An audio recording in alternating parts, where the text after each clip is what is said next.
What's up everyone? Welcome to the channel. My name is Mark Moore and I'm glad you can join us for this video.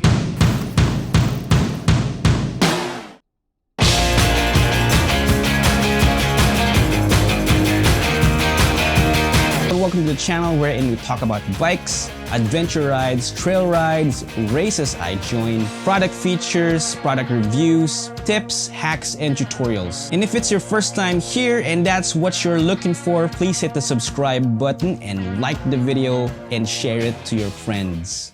Sa ngayon, alam naman natin na nasa gitna tayo ng pandemic. At lately, na-realize ng karamihan sa inyo or yung mga kakilala natin na importante pala ang pag-bike. Kaya recently talagang naging mabenta yung mga bike. At yung mga bike shops natin ngayon sa Cartimar, sa Quiapo, or yung mga bike shops na alam natin, almost sold out na mga bike products. Now, the goal of this video is help those who are new into riding their bike to work or yung mga naghahanap pa ng bike na bibilihin. I hope yung opinion or yung may share ko sa inyo sa video na ito ay makakatulong sa pagpili ng bike at siguro sa bike nyo papuntang work. Maybe later you will notice, lalo na yung mga road cyclist, more on mountain bike po kasi ang sinasakyan ko. Kaya pagpasensyaan nyo na kung hindi pa ako masyadong invested sa road cycling, wala pa akong Lycra. Meron akong bib or bib set. Yan, ito. From Lagalag. Ayan. So this is my first one na binili ko. Yung gamit ko sapatos pang mountain biking, pang all mountain actually yun. Parang hindi ko pa kaya mag full on Lycra. So siguro, anong sinusuot nyo papasok sa trabaho? Share nyo naman sa comment section. Okay, so we are gonna talk about the GTR Sport 2019.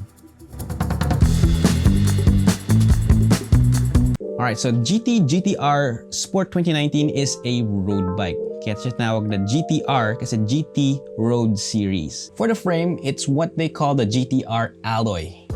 And of course, it's got the triple triangle GT design. True axle. It's got a tapered head tube. The headset is integrated. And what's neat about this bike is the internal cabling. I like the colorway of the bike. It's just white and black and discrete red and blue accents. And it's got a nice aggressive GTR graphics as well. The fork is full carbon, what they call a GTR carbon, and it's true axle as well. So for the drivetrain, it's got a Shimano Claris rear derailleur, front derailleur, and shifters. Comes with an FSA Tempo crankset with 50 teeth and 34 teeth chain rings. The chain is a KMC HG40. Cassette is Sunrace, 11T to 32T. For the brakes, it's got ProMax Render cable disc brakes. For the cockpit, it's got a GT branded drop bar and a GT branded stem, which is 100 millimeters. And of course, for the wheels, we got Alex ATD 470, and this rim is tubeless ready.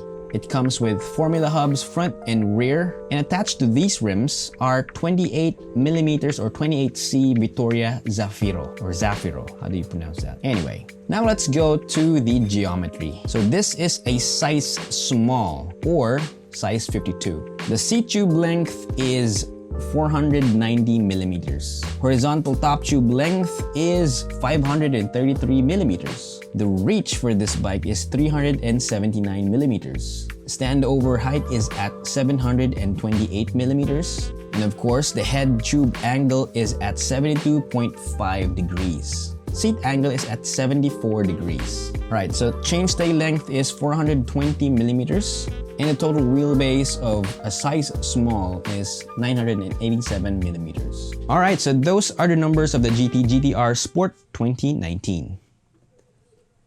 Now, if you're new here, please don't forget to subscribe and of course, hit the notification bell para inform kayo sa mga next videos.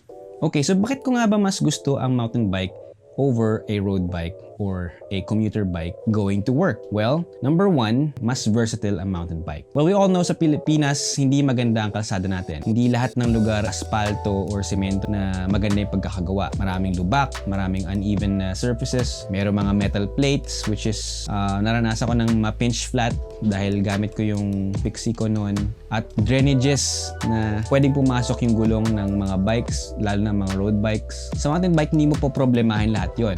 malubak man yung kalsada. Kapag traffic, pwede ako mag-bunny hop going on a sidewalk given na wala dumadaan sa sidewalk. And another thing, kasi sa ruta natin, mayroong mga parts ng ruta na hindi niladaan masyadong tao or ng sasakyan. Yun yung mga parts na pwede mag-practice ng wheelie, mag-bunny hop, at ano pang skill na gusto mong i-practice while you're on your way to work. Yun yung mga bagay na nagustuhan ko kapag gamit ko yung mountain bike. So kahit na hindi ako nagtitrail, mapractice ko pa rin yung mga skills ko sa pag-ride na mountain bike.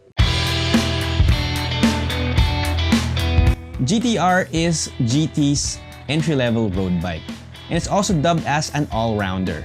So kung bike pang commute ang hanap mo, pero alam naman natin tayo mga Pinoy gusto natin sulit. Kaya alam ko yung iba sa inyo iniisip, dapat magagamit ko rin to sa ibang bagay. Katulad ng pagpapapayat, and of course, long rides or adventure rides, at syempre, rides kasama ang mga tropa.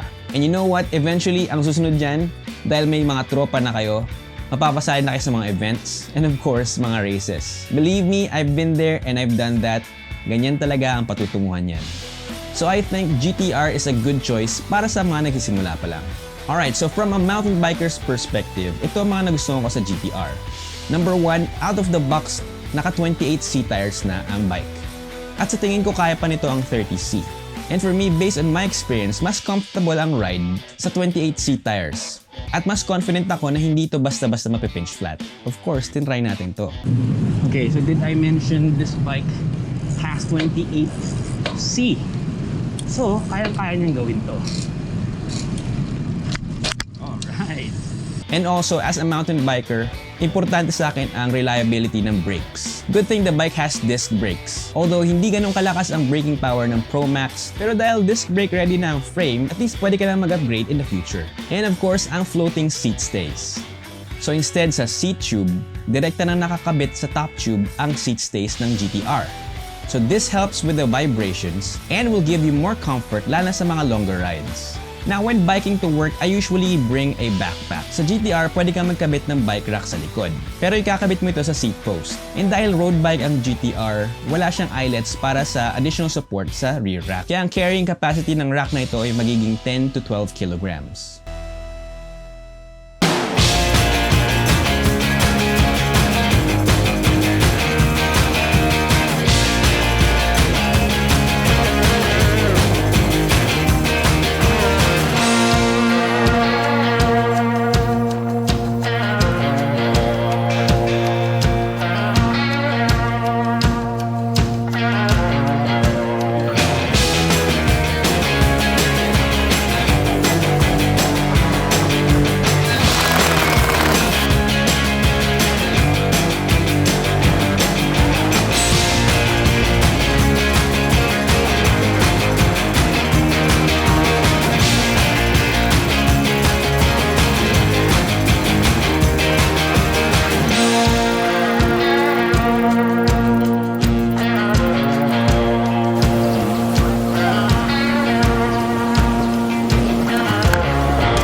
Alright, so there you have it. That's GT's entry-level road bike, GTR Sport 2019. I hope you liked the video. If you have questions about the bike, lagay nyo lang sa comment section sa baba. The bike retails for 47,000 pesos sa RD Cycles.